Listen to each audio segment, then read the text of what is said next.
Bienvenue dans cette nouvelle édition du 12-15. Voici les titres de l'actualité. Vers une possible normalisation des relations entre le Rwanda et la France, la justice française a confirmé l'ouverture d'une information judiciaire contre la banque BNP Paribas pour son rôle présumé dans le génocide de 1994. Au Cameroun, les subventions allouées par l'État aux entreprises publiques sont estimées à plus de 150 milliards de francs CFA, beaucoup trop selon certains observateurs qui redoutent un impact sur le budget de l'État. Et puis flash sur Julius Gabula, technicien orthopédique ougandais spécialisé dans la fabrication de prothèses à base de plastique recyclé et ce à petit prix. Mais avant de développer ces titres, calme relatif à Uvira, l'armée congolaise contrôlerait la situation sur la ligne de front au sud de la province du Sud Kivu. Après des tirs sporadiques entendus ce jeudi 28 septembre dans la cité, les forces armées nationales ont réussi à repousser les miliciens de Yakutumba à plus de 25 km avant de reprendre le contrôle de Makobola à la limite avec le territoire de Fizi. Le commandant des opérations militaires Sokola 2 au sud Kivu parle d'une tentative d'attaque de la cité par les éléments Maï.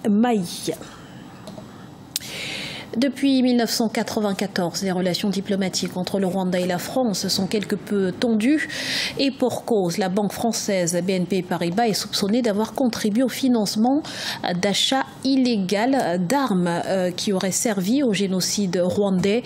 Le 25 septembre, la justice française a annoncé l'ouverture d'une information judiciaire contre la banque.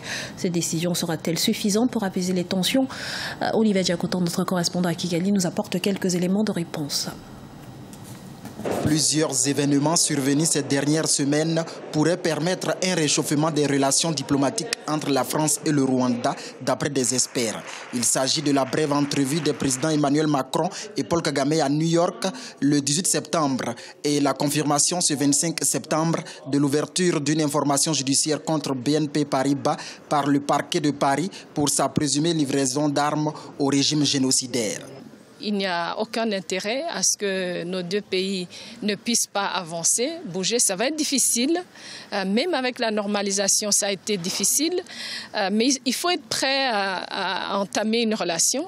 Quand la France sera prête, quand peut-être la nouvelle administration sera prête, nous, on a toujours signalé notre disponibilité à discuter. Le rôle trouble de certaines puissances occidentales dans le génocide a affecté leurs relations avec le Rwanda. Mais la Belgique, la Grande-Bretagne et même les États-Unis ont fait leur mea culpa, ce qui leur permet d'avoir aujourd'hui une relation plus saine avec le Rwanda. Et certains analystes suggèrent à la France d'adopter cette même attitude pour un véritable rapprochement entre les deux pays. Le pape lui-même a demandé pardon au Rwanda. Donc, puisque le génocide c'est un fait, je crois que la France a besoin de faire un pas, puisqu'elle est consciente de sa responsabilité. Donc, il ne faut pas exclure le fait que, d'un jour ou l'autre, la France se frappe sur la poitrine et fasse son mea culpa. Il faut noter que Paris et Kigali avaient connu un début de rapprochement vers 2009. Mais en 2014, on a assisté à un refroidissement au point où depuis octobre 2015, le poste d'ambassadeur de France au Rwanda reste vacant. En rappel, le génocide rwandais a fait plus de 800 000 morts. À Madagascar, les magistrats et les greffiers font front commun pour obtenir satisfaction. Les deux corps de métier ont entamé ce mercredi 27 septembre 2017 une grève illimitée. Il s'agit du 3e mouvement de protestation du genre. En l'espace de 4 mois, objectif dénoncer les pressions subies de la part du pouvoir ainsi que l'ingérence de l'exécutif dans les décisions de justice. Les greffiers, eux, réclament en outre une amélioration de leurs conditions de travail et une augmentation de salaire. Craignant une paralysie de l'appareil judiciaire, la ministre de la Justice, Élise Rassolo, a reçu les deux entités ce jeudi. Au Cameroun, le niveau d'endettement des entreprises publiques représente 1% du PIB, un niveau jugé trop élevé, voire préoccupant selon certains spécialistes. Il faut dire que cette tendance pourrait constituer un risque pour le budget de l'État au moyen terme. Explication dans ce reportage de Chérif Ousmane Bardouka, notre correspondant au Cameroun. Au Cameroun, les subventions allouées par l'État aux entreprises publiques représentent 1% du PIB, soit plus de 150 milliards de francs CFA. Malgré ce financement, les sociétés publiques sont encore très endettées. Les causes évoquées vont de la mauvaise gouvernance aux excès d'avantages, en passant par des grilles salariales jugées trop élevées. Donc c'est la mauvaise gestion, la surfacturation, la corruption qui ne permettent pas à nos entreprises publiques de pouvoir trouver leur marque. Pourtant, beaucoup de pays trouvent leur marque, leur développement avec les entreprises publiques parce qu'il n'est pas interdit à l'État d'être un État marchand, un État industriel, un État homme d'affaires. Donc en conséquence, si ceux qui sont chargés de gérer les entreprises publiques, c'est-à-dire le patrimoine de l'État, le gèrent mal, il est fort à craindre que ces entreprises tombent en faillite et bénéficient encore des concours financiers de l'État qui sont nettement faibles. Pour débloquer le potentiel de croissance du Cameroun et sortir le pays de son impasse économique actuelle, les experts recommandent un affermissement de l'information financière et un renforcement de la surveillance de la gestion de ces entreprises, ce qui protégera le budget de l'État contre les passifs conditionnels qui sont liés. Il faut donc revoir le fonctionnement et le management de ces entreprises publiques pour qu'elles puissent permettre à l'État d'engrainer également des ressources financières qui peuvent être assimilées aux ressources propres de l'État. Il y a donc là un problème qu'il faut réparer pour que ces entreprises publiques deviennent compétitives, qu'elles puissent être capables de réaliser en fin d'année des bénéfices qui permettront à l'État également d'en tirer des dividendes. En vue d'une plus grande efficience, les entreprises devraient recourir de moins en moins aux subventions provenant du budget de l'État. Elles pourraient par exemple, selon les spécialistes, élargir leurs outils de financement en s'orientant vers des formules nouvelles telles que les prêts non souverains des partenaires au développement ou des banques privées. En Guinée, les groupements ruraux d'épargne et de crédit se généralisent. Dans les sous-préfectures de Sérédou et Kouankan, par exemple, les femmes ont mis en place un système baptisé GEVEC, le groupement villageois d'épargne et de crédit. Découverte dans ce reportage d'Emmanuel Mimono, notre correspondant en Guinée. À près de 1000 km de Conakry, les femmes de Macenta n'ont pas attendu les banques pour trouver du financement. Ici, dans la sous-préfecture de Sérédou, 12 groupements villageois d'épargne et de crédit ont pu rassembler 2 milliards de francs guinéens sur un an.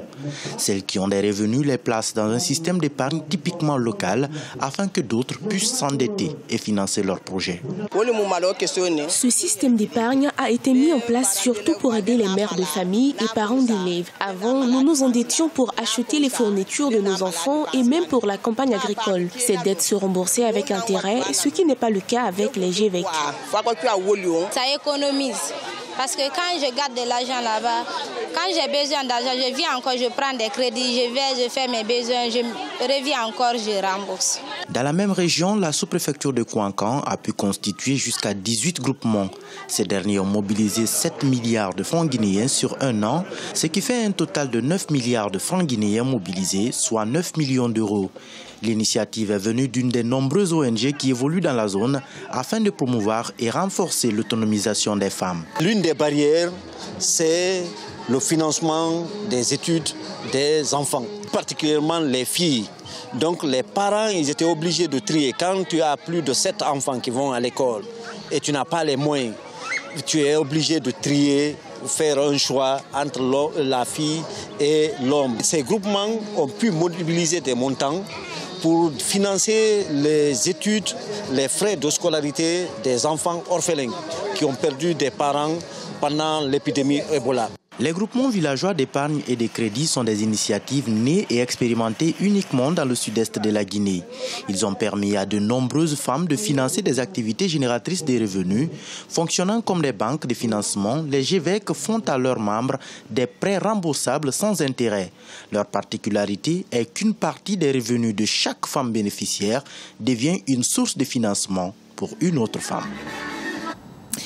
Direction l'Ouganda, à présent à la rencontre de Julius Gabula, un technicien orthopédique qui fabrique des prothèses pour les mains et les jambes à petit prix et à l'aide de plastique recyclé. Patricia Solange-Dubois.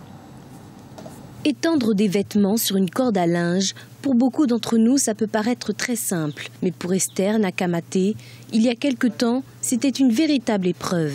Après avoir perdu sa jambe, les tâches quotidiennes sont devenues difficiles. Seul recours pour Esther, s'équiper d'une prothèse pour pouvoir se déplacer facilement. En 2015, elle se rend à Kampala dans l'atelier de Julius Gabula, spécialisé dans la fabrication de prothèses. Elle acquiert ainsi sa première prothèse orthopédique.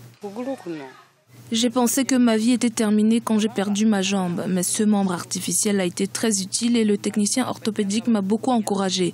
Il m'a dit que je marcherais et que je pourrais travailler à nouveau. Grâce à ma prothèse, je suis à nouveau en mesure de travailler normalement.